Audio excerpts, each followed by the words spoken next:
पंजाब में नई party launch करने की अफवाहें दम तोड़ गईं। तरीन ग्रुप ने नई जमात बनाने की खबरों की तरदीद कर दी है। तरीन ग्रुप के रहनुमा अन चौधरी का कहना है कि जहांगीर तरीन, अलीम खान या चौधरी सरवर कोई नई जमात नहीं बना रहे। हम इस वक्त हुकूमत का हिस्सा हैं और हुकूमत के साथ ही खड़े हैं। अलीम खान ने तरदीदी बयान में कहा है कि नई सियासी जमात के क़याम में मेरी शमूलियत के हवाले से खबरों में सदाकत नहीं है। मैं किसी सियासी जमात में शामिल नहीं होने जा रहा। सियासत नहीं, फलाही कामों पर तवज्जो मरकूज करूंगा।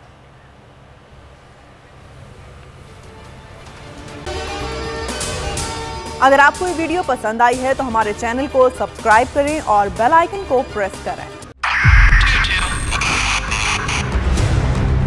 2022 बहुत सारे तोहफे भी देके गया पाकिस्तान की आवाम को। पाकिस्तान की आवाम को एक तोहफा ये दिया कि आवाम को पता चल गया कि पाकिस्तान का मीडिया क्या है। साल 2022 में सबसे ज्यादा देखे जाने वाला चैनल बोल न्यूज रहा नंबर 1। हमने बहुत सारे शोज और ट्रांसमिशंस की। पूरा साल मुसलसल जदोजहद में निकल गया कि ये वोट ऑफ कॉन्फिडेंस के पीछे कौन लोग थे।